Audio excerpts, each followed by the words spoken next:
Hola, buenas tardes.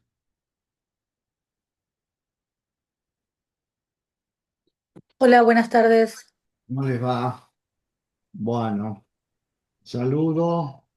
Estamos acá por una charla en relación a una diplomatura de psicología y neurociencia. A ver, ¿estamos de acuerdo? Bueno, Hola, ¿qué tal? bueno, muy bien. Gracias por participar. Y bueno, me presento. Yo soy Federico González. Soy el director de esa actividad, diplomatura en Psicología y Neurociencia de la Universidad de Buenos Aires. ¿Me traerías un café después? Romina, ¿me traerías un café? Bueno, vamos a tomar un cafecito. Bueno, bien. Bueno, la idea, nosotros desde hace un tiempo venimos haciendo pequeñas charlas temáticas. Entonces, el tema de la charla temática de hoy es, bueno, ¿qué puentes, qué cruces, qué relaciones podemos plantear entre psicología y neurociencia? Nuestra diplomatura se desarrolla desde el año 2023 en la Facultad de Psicología de la Universidad de Buenos Aires. Yo tengo formación en psicología, pero tengo una vocación que es anterior a la psicología por la neurociencia cuando todavía no existía, no es que no existía la palabra, pero no estaba demasiado en boga. Y bueno, justamente creo que tengo acá, estoy ahí viendo algo, eh, justamente, ¿verdad? Sí, tengo acá un libro que no es de esa época, es muy posterior, pero es de cuando yo era estudiante de psicología. Estoy hablando del año 78. Este libro se llama a ver si se ve bien, El cerebro y la mente, una realidad y un enigma. Fue un clásico en su momento. Está escrito por un autor inglés, Gordon Rothray Taylor, un genio de la divulgación y además yo diría es un genio él se leyó todo en ese momento y tiene mucha lucidez para entender de qué habla y para transmitir con mucha claridad didáctica y con mucho humor por momentos la profundidad de esos temas que aborda, ¿no? Bueno, eh, al lado de ese libro, pero esto es casualidad, bueno, es casualidad más o menos. Este es un libro mucho más nuevo, es el libro del Edu, El cerebro emocional, que trata de la neurociencia de las emociones. Bueno, podría sacar algunos otros, pero con estos dos ya tenemos para el rato. Bueno, eh, la charla se va a extender una hora hasta las 19. Antes de empezar a hablar, miren, quiero decirles algo claramente. El propósito es que les cuente sobre una charla. Si alguien está interesado en participar de la maestría, bueno, les dejo la página, les dejo el link donde está la información y bueno, y después eso es un tema que bueno, lo tendrían que consultar con el área que informa, con el área de la facultad que informa. Esto lo mío es académico. Y si no, también yo les voy a dejar mi WhatsApp, ahora se los dejo por, por el chat y cualquier duda que tengan, si a alguien les interesa ahora, futuro hacer la diplomatura, yo les doy la información, pero bueno, mi propósito acá es básicamente académico. Vamos a empezar a hacer estas charlas con mayor periodicidad, quizás algunas las hacemos en forma presencial. Bueno, pero antes de arrancar me gustaría, no digo todo porque como no tenemos mucho. ¿Qué haces, Carlos? Lo veo ahí a Charlie del Águila, pero ¿Cómo andás? vivimos en otros contextos. Yo me acuerdo que yo fui a la presentación de tu libro Sí, Era algo de Maquiavelo, ¿no? El gerente según Maquiavelo en aquella época. Bueno, yo creo que hice algo en el prólogo. Exactamente, escribiste el prólogo, sí. Me honraste escribiendo el prólogo. Bueno, vos sabés que no puedo, digamos, hacer digresiones. Pero siempre me acuerdo de Carlos porque nos conocemos de otro contexto, de otros cursos, de otras épocas. Y trabajábamos con técnicas de creatividad de una perspectiva. Ujú. Inventamos el diario online cuando no Es existía. verdad, No sé si era tu grupo, que era decía el mío. que tiene en esos como soportes de publicidad, esos que hay, que son metálicos, donde se mueve la publicidad, tu grupo decía, bueno, ahí en vez del diario sería como horario, que se actualiza Claro. cada hora. Pero tienen que tener algo en cuenta. No había internet. No No, existía internet. es cierto. No existía internet. O sea, fue pre-internet. Estábamos, creo que era el año 93, por A ahí. 23 por ahí, sí, sí, sí. Así que bueno, y otras más, bueno, ya está, listo, no dije más nada. Bueno, miren, quisiera escuchar a dos o tres de ustedes, participantes, que me digan cuál es el interés que tienen sobre la psicología y la neurociencia. Lo que quieran, no es obligatorio. Bueno, Bueno, yo soy cortito, cortito, Fede. Yo quiero dejar de leer cosas que no tienen profundidad científica y quiero tener bibliografía fuerte, como fueron los cursos que siempre hice con vos. O sea, nada, de, de un día, de un boca a boca, de alguien que interpretó lo que interpretó, y ir a la bibliografía donde todo se sostiene. Eso, seriedad. bueno, está bien, es un Bueno, amigo. Bueno, está muy bien. Está bien. yo Justamente de ahí eso voy se trata. segunda. Sí, sí, Mi nombre es Daniela. Daniela, sí. Nada, yo, bueno, me egresé allá por el 2000 también en la Universidad de Buenos Aires. Y bueno, como tantos otros, me he formado en psicoanálisis, trabajé en psicoanálisis, bueno, fui residente, me dediqué mucho a la clínica, obviamente psicoanálisis desde una perspectiva más comunitaria, bueno, también.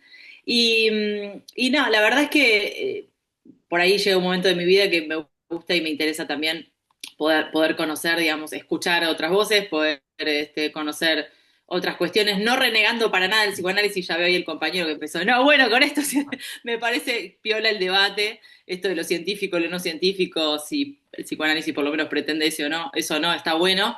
Creo que son dos objetos de estudio distintos, en alguna medida son distintos, también hablamos siempre de un sujeto, de una persona, llamémosle como quiera, y me parece que está bueno sumar, en todo caso posicionarse, pero desde el lugar de saber, para poder después tomar posición de eso. Pero bueno, eso, un poco medio cansada porque ya son muchos años de escuchar siempre lo mismo, y vuelvo a repetir, no renegando de eso, pero sí pudiendo sumar algunos otros saberes, algunas otras cuestiones que me abran a abrir un poco la cabeza y poder escuchar desde otro lugar, digamos, al sujeto o a la persona. Así que ese es por lo menos mi objetivo, o esto era lo que me causaba un poco la diplomatura, ¿no? Poder escuchar otra cosa, que ya estaba un poquito cansada de la cantinela, pero vuelvo a repetir, no porque lo reniegue, Bueno, sino porque, bueno, ya está, son momentos de la vida. está bien. En la variedad está el gusto, dicen algunos. Bueno, Exacto. eso decía, mi mamá decía eso. Así que bueno. Bueno, mira, te cuento, Daniela. No sé si vos Sí. conocés la obra de Mark Solms. Mark No, no, no, la verdad que no, Bueno, nunca escuché. bueno, es muy conocido. En Ujú. el mundo, sí, en la Facultad de Psicología, todos Claro, lo conocen. Bueno, Mark Solms es contemporáneo, es un hombre, tiene sus años, no tanto, mm, y él desarrolló una interdisciplina que se llama neuropsicoanálisis. Y sí, él sí, reivindica a Freud, neurólogo de la primera época, y sí, dice que tenía intuiciones muy correctas, y que fue avanzado como Carlos del Áquila para el obvio. video digital. Y es muy interesante lo que plantea. Así que, Sí, sí, tampoco pretendo ni la cosa integrativa, no, simplemente de verdad escuchar otras cuestiones, saber que estar en qué disciplina estamos parados, en qué paradigma estamos parados y poder pensar desde ese lugar, digamos, ¿no?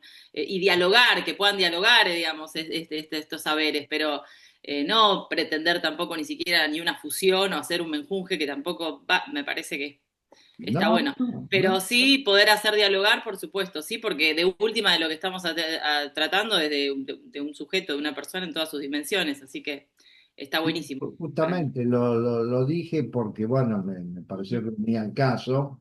Sí, tampoco la cuestión es que no es que hay que nos tenemos que integrar todas las teorías. Claro, No, bueno, total. pero a veces sí, a veces cuando viene al caso sí. Bueno, ¿alguien más quiere comentar algo? Uno más y si sigo yo. Bueno, si no, tampoco. Acá, yo. ¿Me escucho bien? Sí, perfecto. Buenísimo. Bueno, yo cursé en pandemia 2020 neurofisiología. Cursé también con vos psicología general.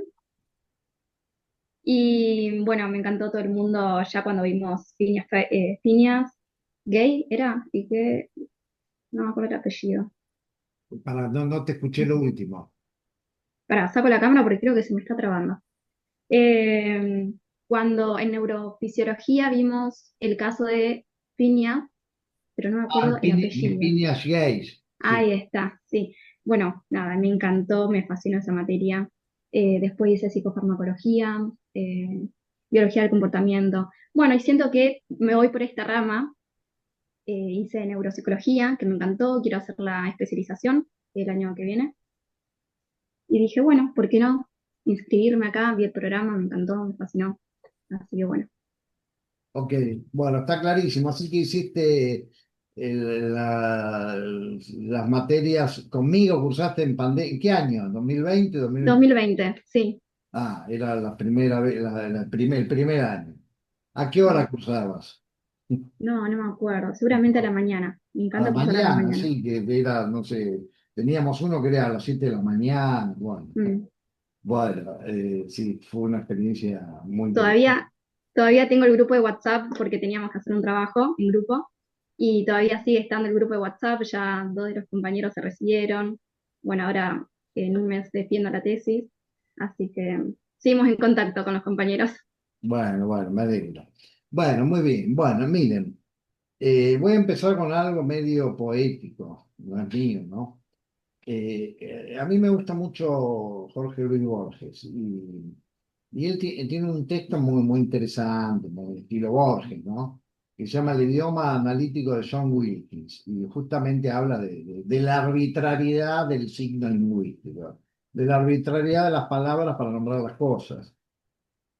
Le decimos, no sé, silla a la silla, pero podríamos usar cualquier otro sonido, en otros idiomas se utilizan otros, bueno, entonces en ese sentido eso es arbitrario. Bueno, y entonces trata de eso, pero en un momento hace una referencia, que nunca me acuerdo si, creo que es un escritor inglés que es Chesterton, pero no estoy seguro si la cita de Chesterton, creo que sí. Entonces, bueno, quien sea, existen en el interior del alma tintes más desconcertantes y anónimos que los colores de una selva otoñal. Bueno, traducido al castellano es que hay muchos matices en la mente humana, en el alma humana, en lo que sentimos en nuestra vida. Hay momentos, inclusive hay sensaciones de las que nunca hablamos, ¿no? No porque sean especialmente, no es porque sean secretos, sino porque son muy personales. Bueno, dice, sin embargo, no me acuerdo exactamente la cita, no me acuerdo la idea, sin embargo, también cree que tiene, en realidad dice, que del interior de un bolsista, no un agente de bolsa, sino alguien que tiene una bolsa, salen gruñidos, que serían los sonidos, capaces de expresar con precisión todos los misterios de la memoria y las agonías del anhelo. Más o menos dice eso. Entonces, bueno, ¿y qué? ¿Qué tiene que ver eso con la neurociencia? Bueno, primero tiene que ver con la psicología. Lo que señala esa referencia es la multiplicidad de aspectos que habitan la mente humana. Eh, la geografía de los estados mentales, de los estados psicológicos, la vasta geografía que tiene tintes más desconcertantes y anónimos que los colores de una ciclotonía. Bueno, ahora la tentación de la neurociencia es que cada uno de esos tintes tiene un correlato neural y que podemos descubrir. Bueno, eso es, como muchas empresas científicas, un poco desmesurada, pero empresa científica al fin. Entonces, eh, lo de los puentes entre la psicología y la neurociencia tiene que ver con eso. Por supuesto, uno lo puede pensar genéricamente, a ver cuáles son las bases neurales del lenguaje. Eso es una disciplina que se llama neurolingüística.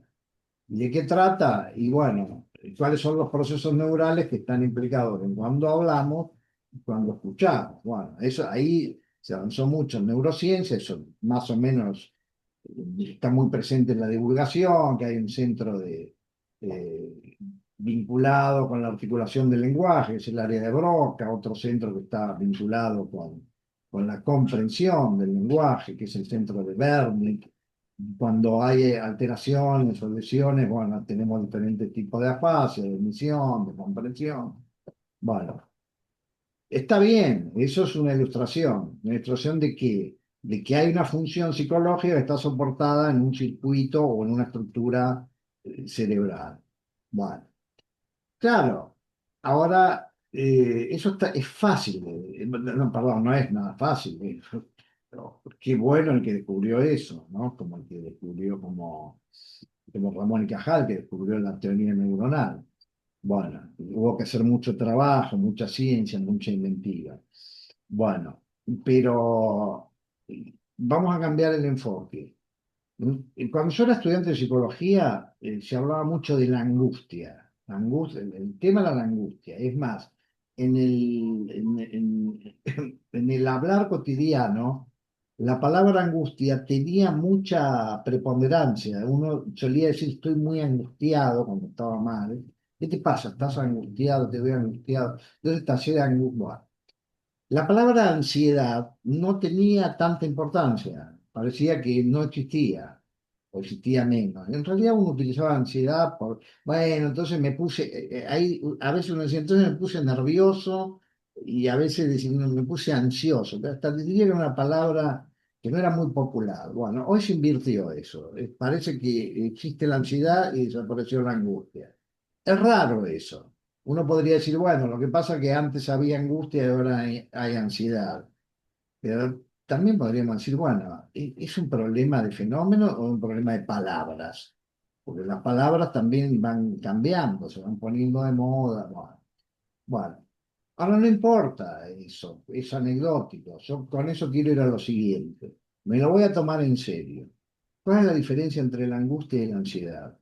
Bueno, obviamente esto no es fácil porque hay que hacer muchos análisis semánticos, qué quieren decir los términos, cómo lo usamos, bueno, etcétera, etcétera, ¿no? Tampoco me voy a ir a disquisiciones epistemológicas. Pero lo que quiero decir es lo siguiente. Supongamos que son dos fenómenos diferentes.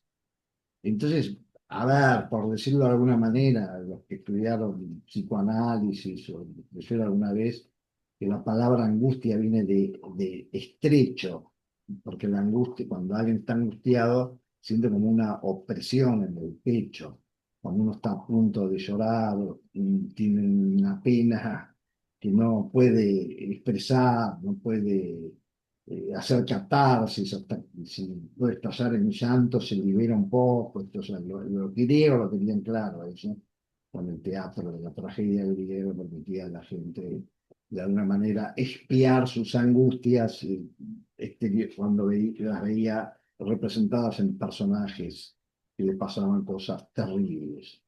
Bueno, cambio, la ansiedad, yo no quiero resolver el problema de ninguna manera, quiero plantear un ejemplo. En cambio, la ansiedad tiene pareciera tener más relación con el orden de la espera. El que espera desespera, era un refrán, no sé si se sigue utilizando. Entonces, bueno, me puse muy ansioso porque no llegaba más. ¿Cuándo llegará la hora? Estoy muy ansioso. ¿Cuándo llegará el momento? ¿Cuándo estoy impaciente? Estoy inquieto. Bueno, por supuesto, lo que se llama trastorno de ansiedad no es exactamente eso, es otra cosa. Pero yo estoy exagerando la distinción para plantear algo como hipótesis de trabajo. Supongamos que son diferentes. Bueno, que tenemos claramente identificado que desde el punto de vista psicológico son dos fenómenos diferentes. Bueno, el desafío de la neurociencia es encontrar que hay un correlato diferente. Dicho en otros términos, cuando estamos ansiosos nos pasa algo desde el punto de vista neural distinto a cuando estamos angustiados.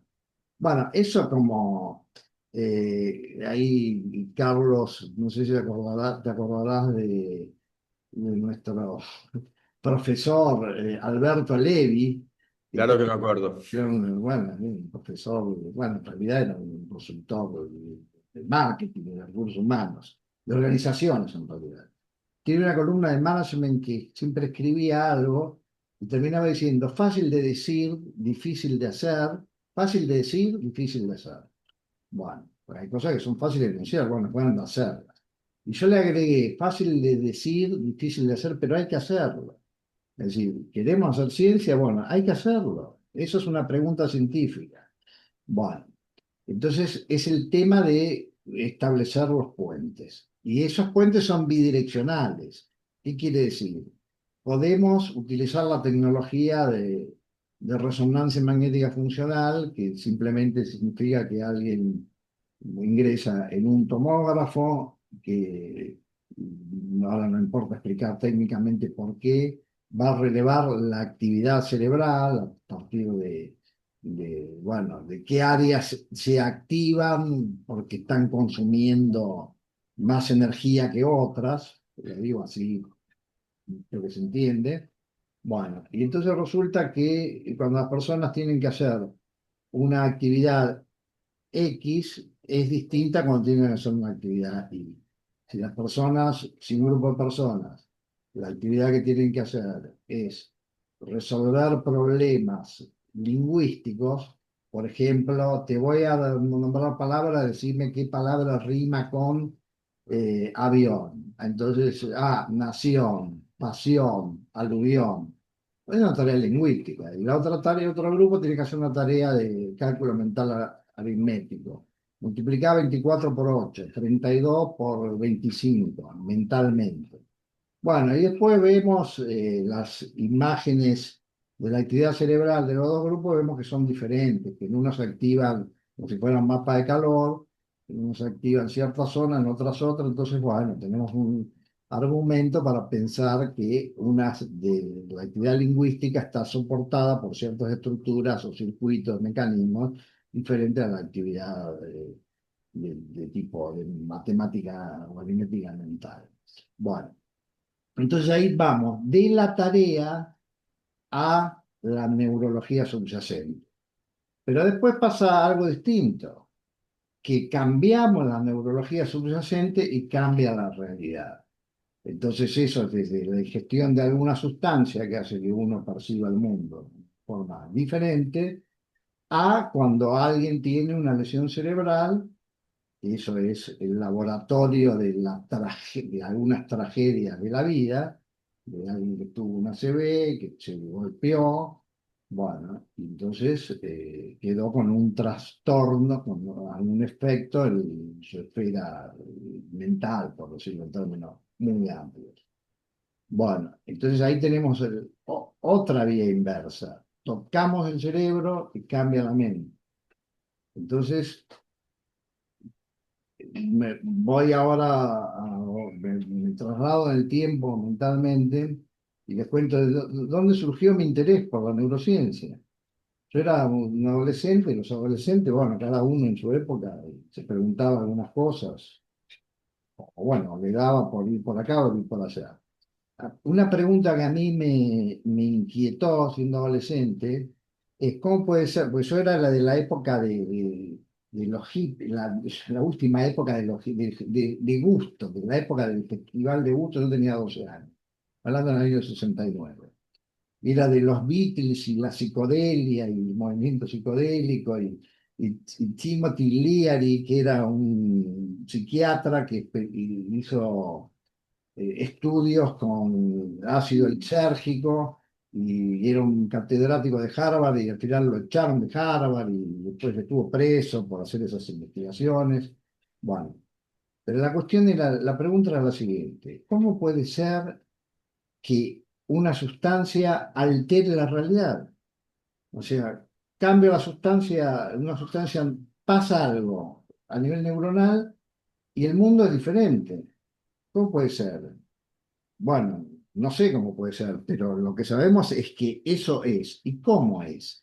Entonces lleva a un problema que hoy por hoy no tiene solución, que es el problema de la relación entre el cerebro y la mente, entre el cerebro y la conciencia, lo que se conoce como el problema mente-cerebro. Bueno, a mí esa pregunta me llevó a estudiar, mientras estudié psicología, tener como en un segundo plano el interrogante de cómo son esos puentes y si podemos conocerlos. Hay algo que es un planteo de un epistemólogo llamado Lakatos, que se conoce como los programas de investigación científica. Un programa de investigación científica es justamente un programa en el sentido de nos proponemos durante X cantidad de tiempo resolver un problema científico. En tecnología, cuando el hombre llegó a la luna, y eso era cuando yo era niño, me acuerdo, había habido una serie de proyectos. Uno era el proyecto Gemini, otro era el proyecto Apolo, que se llegó a la luna. Bueno, eso no era un programa de investigación, era un programa de tecnología. Bueno, el equivalente a un programa de investigación es lo que ocurrió a fines del siglo pasado, principios de este siglo, el desentrañamiento del genoma humano. ¿Cuál era el programa de investigación? Queremos tener como una cartografía de todo el mapa genético. Y bueno, y lo lograron descifrar. Bueno, ¿cuál es el programa de investigación de la neurociencia? Encontrar todos los puentes posibles, posibles y necesarios. Bueno, y útiles para. Así que ese es el espíritu con el que nosotros planteamos nuestra diplomatura. Por supuesto, y ahora voy a las preguntas, bueno, más que a la pregunta, a la observación de Charlie del inicio. Eh, Como en tantas otras cosas, hay una disciplina madre, después está una disciplina eh, que hay que explicarla porque bueno, hay temas que son muy técnicos, entonces están los divulgadores de la ciencia, que algunos son muy buenos. Por ejemplo, a mí me impactó mucho Isaac Asimov, que era muy buen divulgador de la ciencia, además de todo de ciencia ficción. Me acuerdo que me compré un librito que se llamaba 100 preguntas básicas sobre la ciencia.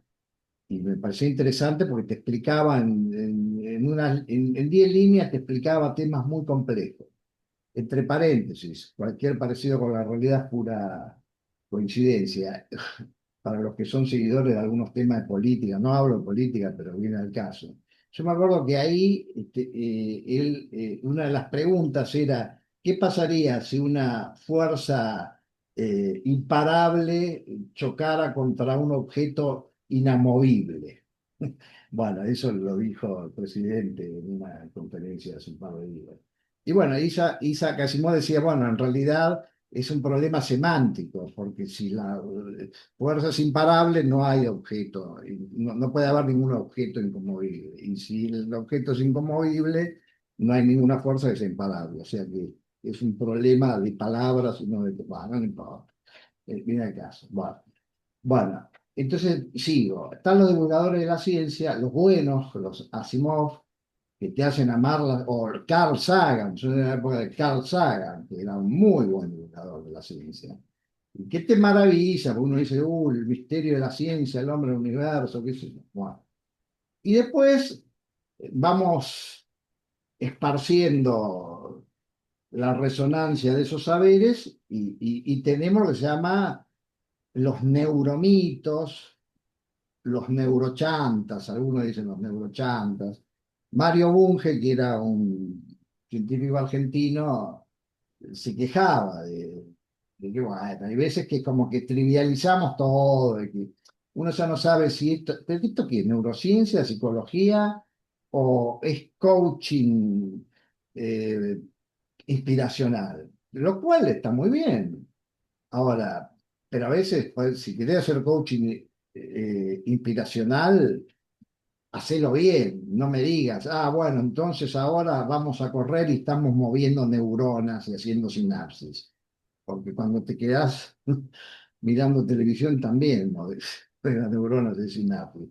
Obviamente uno es más saludable que el otro, podríamos teorizar que para el cerebro, bueno, pero no sé si quiero transmitirle lo que me quiero decir. Bueno, nosotros pensamos que hay que tomárselo en serio a estos temas. Eh, Hay muchos importantes divulgadores de la neurociencia y que saben profundamente, como el doctor Facundo Manes, que yo creo que tiene un mérito, que la ha hecho popular a la neurociencia. Lo que pasa es que yo lo único que le objetaría es que a veces, no sé si me habla de neurociencia o me habla de psicología, pero como él es neurocientífico, parece que me hablara de la neurociencia. Y como los psicólogos a veces, bueno, no ocupamos lugares que tenemos que ocupar, resulta que parece que la neurociencia hubiese descubierto que las emociones son importantes por un libro importante de Damasio, se llama El error de Descartes, en donde dice contrariamente a lo que se cree, en el proceso de toma de decisión, las emociones son relevantes. Estudió un caso muy importante en neurociencia de alguien que no podía procesar las emociones y tenía serie de dificultades para decidir, porque cuando uno decide tiene que sopesar alternativas y para eso tiene que valorarlas. Y si yo no tengo emociones, ¿cómo voy a valorar? Todo eso es muy interesante. Ahora, concluir en que parece que necesitábamos que aparezca la neurociencia para darnos cuenta de la importancia de las emociones, bueno, me parece que es una exageración y bueno, la psicología eso lo estudió hace mucho tiempo. Pero acá la cuestión está lejos de ser una confrontación, es creo que Daniela, dijiste, Daniela, bueno, es un diálogo que hay que aprender yo diría, profundizar, el arte de que la psicología dialogue en serio con la neurociencia y plantee problemas que son realmente relevantes. Bueno, yo les voy a mostrar como esto sería algo así como bueno, al azar de algunos PowerPoints, dos temas. Bueno, un tema que es bastante conocido es el tema de la neurociencia afectiva. Algunos distinguen como tres ramas en la neurociencia. La neurociencia cognitiva, que se ocupa de los temas vinculados con el conocimiento, como por ejemplo la memoria, como por ejemplo las decisiones, como por ejemplo la lectura. Aquí lo tengo acá, no sé si lo tengo acá, bueno, hay un libro, a ver, hay un libro acá. Bueno, no sé si, no justo en el. Este es un libro de Stanislas Dehaene, El cerebro lector, que Dehaene es un francés que tiene un laboratorio de neurociencia, ha profundizado muchísimo en el tema de cómo hace porque acá la pregunta es cómo hace el cerebro o qué hace el cerebro cuando lee. Cuando leemos, el cerebro tiene que hacer algo. Y lo que es interesante que señala de Ham es que en realidad el cerebro no está preprogramado para la lectoescritura, porque eso es un invento humano. Sí está preprogramado para el lenguaje, porque el lenguaje es miles de años o millones de años de evolución para que derivaron en que el ser humano habla. Somos sujetos hablantes. Emitimos sonidos con significado y bueno, y alguien lo decodifica y bueno, y parece magia en realidad. En un sentido es medio mágico, como a través de un sonido yo le puedo transmitir al otro un pensamiento. No, no es que es parapsicológico, no es que es telepatía. es transmitir mis estados a la otra persona, para que otra persona los entienda a través de un código que siempre, bueno, transmite una parte y hay otra parte que es intransmisible, ¿no? Bueno, entonces lo que dice Stanislas Dehaene es que el cerebro tuvo que utilizar la maquinaria que tenía para otros propósitos para soportar, desde el punto de vista funcional, que seamos sujetos que escriben y que leen.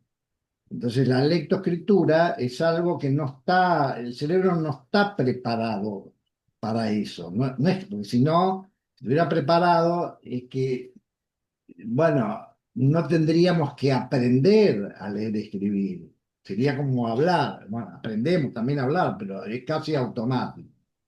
Por esto hay que hacer algunas aclaraciones que está posada. Bueno.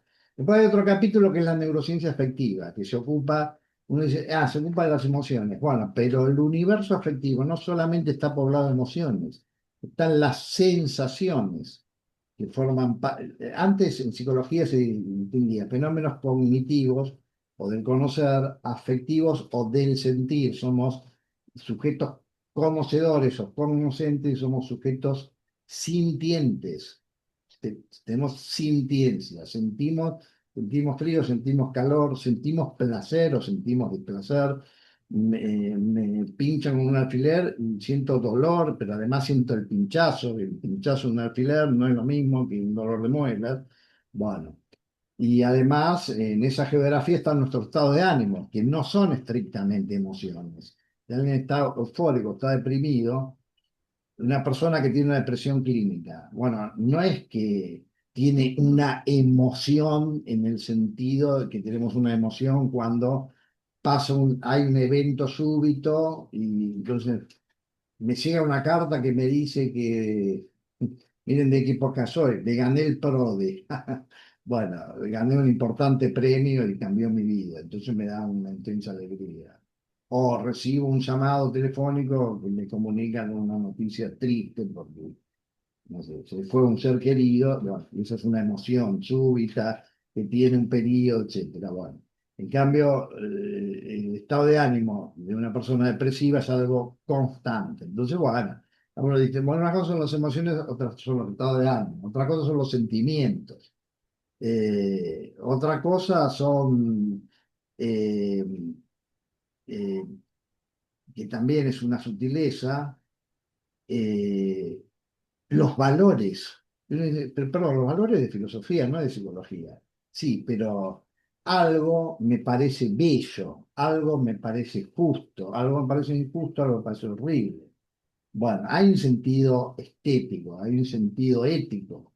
El bien y el mal son valores, pero también el bien es una emoción, porque cuando uno siente el bien del otro o el propio, además de que está expresando un valor, está teniendo un sentimiento, o lo está acompañando con un sentimiento, o con una emoción, etcétera. Bueno, neurociencia afectiva se ocupa de eso. Después hay otra neurociencia, otro capítulo que es la neurociencia social, que se ocupa de cómo nos comunicamos con el otro. Esto en psicología, psicología social, cognición social, teoría de la mente, empatía, cómo hacemos para saber que los otros piensan X, Y o Z y qué me pasa a mí cuando siento que el otro está sufriendo, me es indiferente, soy sensible, su dolor me duele, su alegría me da felicidad, bueno, bueno. Eso está muy estudiado en neurociencia por el tema de las neuronas espejo, que es un descubrimiento de hace unos 20 años de la neurociencia, donde se demostró, de forma fortuita, que las personas tienen, y algunos chimpancés, algunos simios, en realidad, algunos primates, eh, tienden a espejar o a imitar el movimiento de otros seres.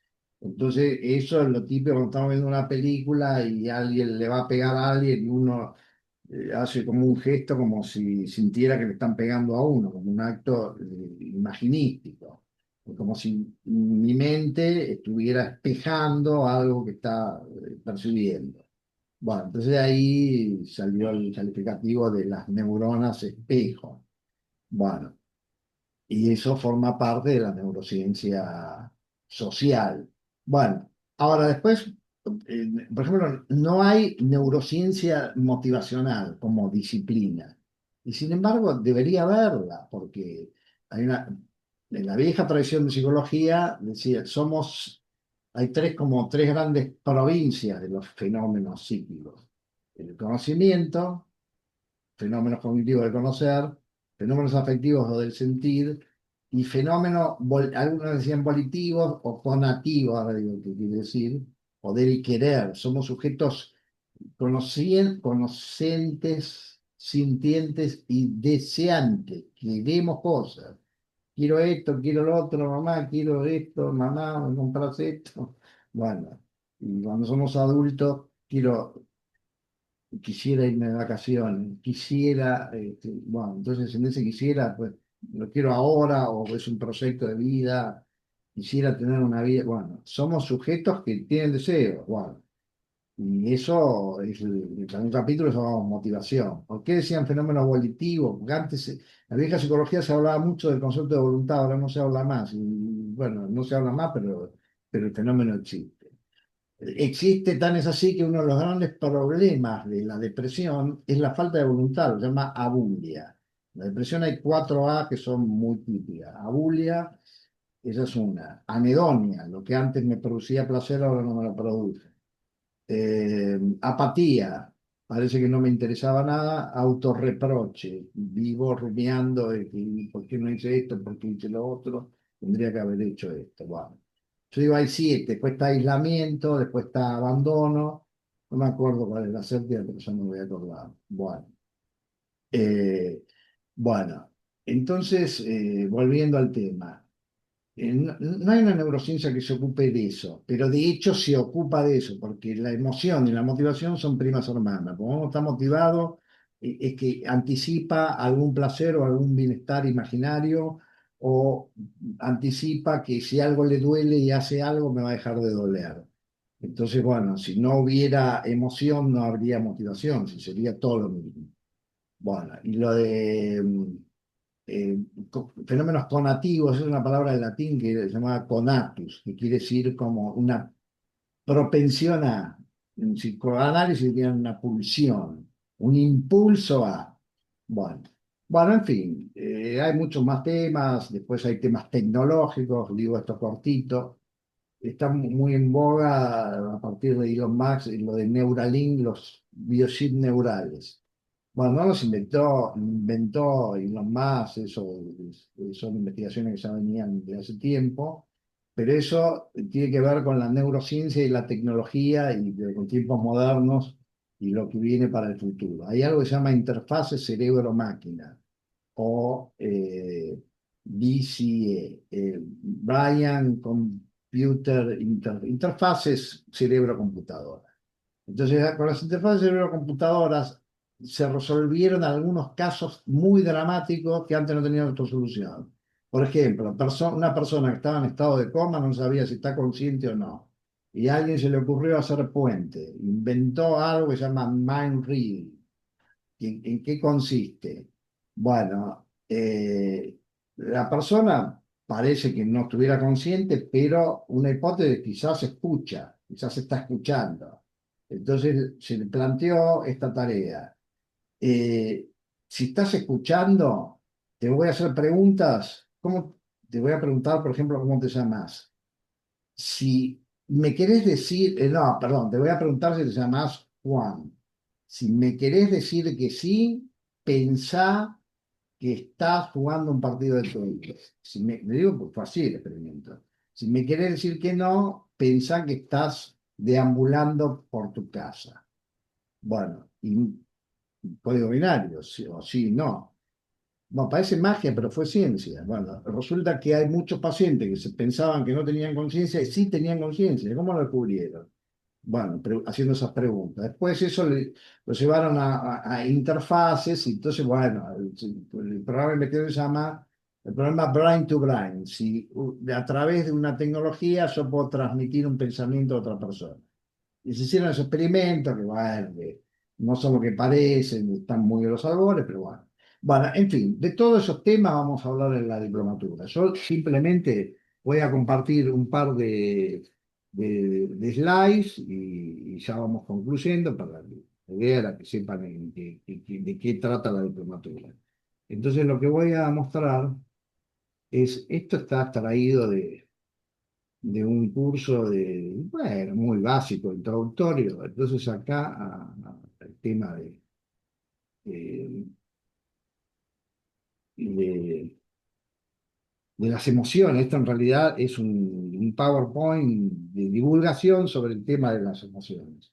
Bueno, esto es Ledoux. Ledoux, ya está, el cerebro emocional, Ledoux. Bueno, entonces Ledoux es uno de los que planteó que existe en las emociones lo que se llama una ruta corta. La ruta corta tiene que ver con los fenómenos automáticos. Vemos algo, escuchamos un sonido súbito y bueno, y tenemos una reacción. Nos asustamos, el susto tiene una ruta corta, estímulo, tálamo sensorial, amígdala, que es como si fuera el centro procesador de las emociones, respuesta emocional. Pero bueno, no todo el mundo emocional es así. A veces hay algo como una amenaza y bueno, ¿qué hacemos? ¿Me querrá robar o no? No lo sé. Entonces le doy lugar al pensamiento, la ruta larga. Y la ruta larga puedo al ser X, Y o Z. Puedo tener la conducta de fuga o puedo quedarme frisado. Es decir, ya es deliberado. Bueno, Ledoux planteó eso. Después, esto es algo muy básico en un curso de neurociencia, que es lo que se conoce el circuito de placer o recompensa. No lo voy a explicar en detalle, pero la idea es la siguiente. Bueno, hay una parte del cerebro, una parte interna del cerebro límbico, donde hay dos estructuras que son fundamentales para la memoria y para las emociones. Una estructura es el hipocampo, que está vinculado con la codificación de los recuerdos, y otra estructura es la amígdala, que es como si fuera el cerebro emocional. Está especializada en determinar si algo puede ser algo placentero o puede ser algo doloroso. Y si doloroso, procede de una manera dentro del circuito, y si es placentero, procede de otra manera. Bueno, y entonces Rattray Taylor, la tengo a Roderick Taylor, decía que hay dos clases de neurocientíficos: los chispeadores y los sopeadores. Y mira, pero ¿qué está hablando? Los chispeadores son los que buscaban el circuito eléctrico, y los sopeadores buscaban la sopa química. Entonces siempre hay eléctrica y química, porque el cerebro es un sistema electroquímico. Entonces cuando pasa eso, hay un centro que se llama el núcleo accumbens, que es el liberador de dopamina. Y la dopamina es la sustancia más vinculada con el placer. Bueno, ahora, anticipo el placer, se me hace agua a la boca, sí, pero tengo que ir y agarrar la comida. Lo digo así, significadamente. Entonces, necesito energía para mover el cuerpo. Liberación de adrenalina, no la adrenalina. Y si estamos hablando de alguien que es goloso o que le gusta la pizza, como a mí, entonces tenía mucho hambre y bueno, me pedí una pizza y después quedé satisfecho. Entonces después ya hay una paz, un sentimiento de satisfacción que es posterior a el placer salvaje dopamínico. Hay un momento en que subió el ciclo de intensidad psicológica, se satisfizo esa imperiosa necesidad de placer o lo que fuera, y bajó y ahora me quedé en calma.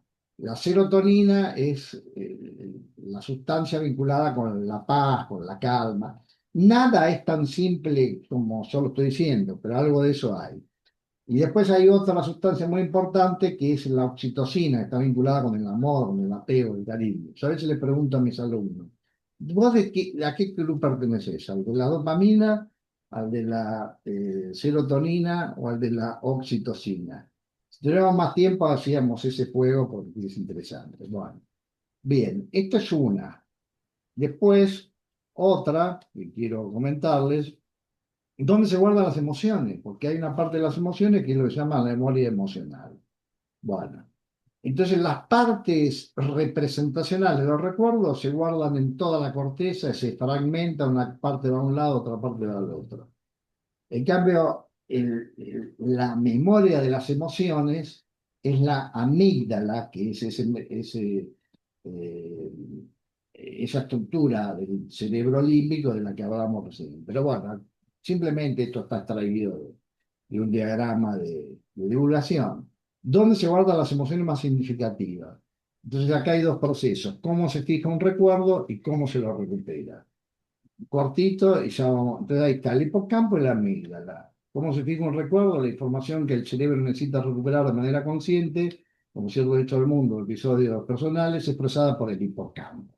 El hipocampo distribuye esos datos. ¿Qué quiere decir? Por ejemplo, trivial, una manzana. Sí, pero una manzana tiene color, forma, textura, entonces, y tiene sabor, y tiene una resistencia al tacto. Bueno, cada uno de esos componentes va a un área de la corteza distinta, se defragmenta. Bueno, después está el contexto emocional, que hace que, me gustó la manzana, bueno, la memoria emocional, la amígdala empieza a actuar. ¿Cómo se recupera? Bueno, acá se dice, y aunque así es así o no, la emoción, la memoria emocional queda latente, su manejo es inconsciente, yo digo, sí, a veces no, depende. Bueno, cualquier episodio posterior puede activarla, entonces dice un olor, una rosa, una imagen, eso nos recuerda a esa famosa referencia literaria del escritor Marcel Proust, que escribió un libro sobre la memoria en busca del tiempo perdido, donde refiere que un olor de de lo que nosotros llamamos una media luna, una magdalena en realidad, le evocó una infancia perdida. Bueno, ¿por qué? Porque el sentimiento del olfato está íntimamente vinculado con las emociones más primitivas. Bueno, ahora, una vez que vía emoción me conecté con los recuerdos, probablemente, y eso fue el libro de Proust, escribió sobre su infancia. Bueno, un tratado de varios volúmenes. Bueno, esto sería como una muestra de qué es lo que planteamos. Después a ver si tengo otra, dejo de compartir esto. Esto lo voy a, lo menciono así muy al pasar, creo que... eh, lo que pasa es que lo tengo en otra pestaña, un segundo. Eh, no lo tengo. Bueno, si no lo tengo, no, la cerré. Acá está. Bueno, es un trabajo que hicimos hace unos años, eh, que se llamó 10 problemas o 12 problemas para una ciencia de la conciencia. Perdón, para una neurociencia de la conciencia. Bueno, entonces, eh, bueno, ahí tenemos como bueno, una nube de palabras, hay fenómenos raros, visión ciega, ¿qué es? Hay personas que dicen que no ven, pero se comportan como si vieran. Después tenemos split brain, ¿qué es eso? Estudios de cerebro partido. Los hemisferios cerebrales son dos. ¿Qué pasa cuando se secciona la parte que los une, el cuerpo calloso, y no se comunican? ¿Somos dos mentes en una? Bueno, alguna vez se dijo algo así un poco exagerado, pero eso fue un experimento, o una serie, no fueron experimentos, fueron datos de bueno, de la neurocirugía. Bueno, entonces menciona algunos así al pasado. ¿Puede la anestesia disolver la conciencia? ¿Qué es lo que hace la anestesia? ¿Cómo funciona? Eh, ¿Es el cerebro un ensamblador de conciencias? ¿De dónde viene eso? Digo así muy al pasado, después me voy a detener en eso. La neurociencia de la conciencia en caso de Split Brain, cuando una parte de la mente es consciente de lo que la otra ignora. Bueno, no voy a explicar ahora cómo fue todo ese experimento, pero el experimento lo que mostró es que parece que una parte del cerebro se entera de algo y la otra todavía no se enteró, pero nos damos cuenta que se enteró porque hace algo que hace pensar que sí se enteró. Bueno, hay que explicarlo, por supuesto. Bueno, lo del split brain. El split brain, porque este es un video, que lo pueden ver en YouTube, ese señor dice que no ve, pero sin embargo no se choca con recipiente de residuos, sino que los esquiva. No lo ve, pero los esquiva. Pues no es que es ciego. Su circuito, su retina y el nervio óptico, todo está perfecto, pero tiene lo que se llama ceguera cortical. Hay un área del cerebro que no procesa la imagen, pero sin embargo es sustituida por otra. Bueno, ¿cómo es eso? Bueno, entonces ya concluyo con esto. Dejo de compartir. Bueno. eh, yo cuando era niño compraba revistas antiojito, porque me gustaban algunos temas como Bisiken. Bueno, y después cuando fui más grande compraba una revista que en una época la hizo el mismo que hacía Antiojito, que era García Ferré, que compró los derechos. La revista se llamaba Muy Interesante. Y que era muy interesante, temas muy interesantes. Bueno, entonces el espíritu con que empezamos esta diplomatura es hablar de lo que es muy interesante en las relaciones entre el cerebro y la mente, entre el cerebro y la conciencia, entre el cerebro y el inconsciente, entre el cerebro y la psicología. Ese es nuestro propósito, eso es lo que le quería transmitir y bueno, y vamos a armar otras reuniones para seguir conversando. Yo les pido disculpas que no la hice más larga hoy porque tengo una actividad que me convoca dentro de unos minutos, pero no sé si alguien quiere decir, perdón, lo último que les digo, esto te lo digo por si alguien, a ver dónde lo tengo esto, eh, no sé si lo tengo, a ver, acá. Bueno, les dejo el link, les voy a dejar acá el link, eh, un segundo, le dejo en el chat, de paso les dejo mis datos. A ver cómo está el chat. El chat, bueno. Bueno, no pude. Acá me hicieron algunas preguntas, a ver si las puedo responder. Ese es el link de la Facultad de Psicología. Ahora les digo dónde está. Este es Federico, mi celular. Cualquier cosa que me quieran preguntar, de lo que sea, a disposición. Me dice qué días son. Bueno, el curso, sí, bueno, es una diplomatura. Una diplomatura es una actividad de extensión universitaria que otorga un certificado que no es un título habilitante. Bueno, nuestra diplomatura tiene 20 clases, tiene 60 horas y tiene actividades en aula virtual. Y las clases se dictan los días miércoles de 18 a 21 a través de Zoom. Bueno, y lo último que les digo, comparto pantalla, a ver si lo encuentro. Un segundo. Eh, Esto estaba en otro lado. Acá. Voy a compartir la pantalla del sitio de la facultad. Bueno, en el sitio de la facultad, CIUBAR, esto está en extensión. Entonces, estudiantes, extensión, diplomaturas.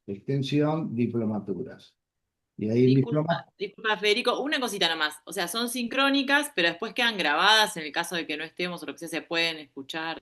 ¿Cómo ahí es? te digo, bueno, ahí fui a la página de la Sí, diplomatura. eso está todo, sí. Bueno, y ahí está toda la información. Bueno, sí, las clases son sincrónicas. Sí, Hay un aula virtual, dejo de compartir esto. sí, Hay un aula virtual, ese es el link de la diplomatura, y, y quedan grabadas.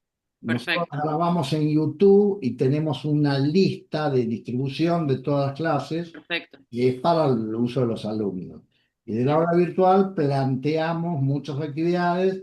Somos amigos, porque yo soy amigo, y creo que Charlie también, de la inteligencia artificial, que Obvio. también somos pioneros. Todos somos amigos, si no Bueno, moriremos. no estoy peleando. Entonces tenemos muchas actividades con inteligencia artificial, así que bueno, Ah, bueno. eso es todo lo que yo quería decirles. Les agradezco que me hayan escuchado. Les pido disculpas que no tengo mucho más tiempo para quedarme, pero si alguien tiene alguna pregunta así que me quiera hacer, se la respondo. Yo tengo una consulta. Buenas tardes. Ahí lo puse en el chat, pero por las dudas la hago por acá. El próximo link del miércoles 3 de septiembre nos llega al mail, lo sacamos del mismo lugar donde sacamos este link, va a ser siempre el mismo. Eh, para el próximo link es. Sí, no, el próximo es. No, no, los que se inscriben hay otro link que es el link que siempre se usa un solo link para la diplomatura, pero no es este, es otro. ¿Y ese otro dónde nos va a llegar? ¿A nuestro mail con el que nos inscribimos? Claro, si los que se inscriben les van a mandar el link, sí. Listo, Yo perfecto. creo que es otro, pero no estoy seguro, ¿eh? Pero lo que sí es que es uno para todas las clases. Bien, ¿Está bien? perfecto. Bárbaro. Bueno, Yo tengo una consulta solamente. Decía que el único requisito es ver esta reunión, asistir a esta reunión. ¿Cómo tenemos que dar la asistencia en algún lado? de esta reunión. Sí, No, no. Bueno, figuraba como el único no, requisito está para bien. hacer la No, inscripción, era para que para sacar dudas. para sacar dudas, exactamente. Ah, No, es que es más, vamos a hacer otra reunión buenísimo. antes de empezar, que ahí vamos a tener más tiempo para ya hablar, bueno, más temas concretos del día a día de la diplomacia. Ok, Pero no, y está bien los requisitos. El requisito para hacer la diplomatura es tener título secundario, pues es una actividad de extensión universitaria, que es algo muy importante. A veces las universidades nos olvidamos de su importancia. ujú, Y yo diría son dos: tener un título secundario y tener interés en el tema. Eso es lo que sí, importa. sí, sí, Y claro. yo estoy muy contento del público que hace esta diplomatura porque tiene un interés genuino en aprender que a veces no lo observamos en las maestrías. Lo digo así sinceramente. Bueno, muchísimas gracias. Bueno, que tengan buenas tardes ya les aviso cuando la seguimos. Yo tengo los mail de ustedes. Charlie, la seguiremos. Habrá que inventar algo para dentro de 50 años. Chao. Hasta luego. Profe, perdón, Chao, gracias. les pasé mi número en el chat para armar un grupo. Es bastante fácil mi número, lo digo y ya podemos cerrar. Por si quieren armar un grupo WhatsApp. 23 24 58 58 57. Bueno, Lo dejé igual en el grupo decilo de para nuevo. 23 24 58 58 57. Bueno, Así que si listo. alguien me quiere mandar, puedo armar un grupo. Anoté igual unos números que estuvieron ahí escribiendo. Bueno, Bueno, bueno, muy gracias. bien. Y tienen el mío, ¿eh? Así que 11 66 31 34 21. Bueno, a la próxima hablamos más. Chao. Gracias por su presencia. Chao. Chao. Gracias.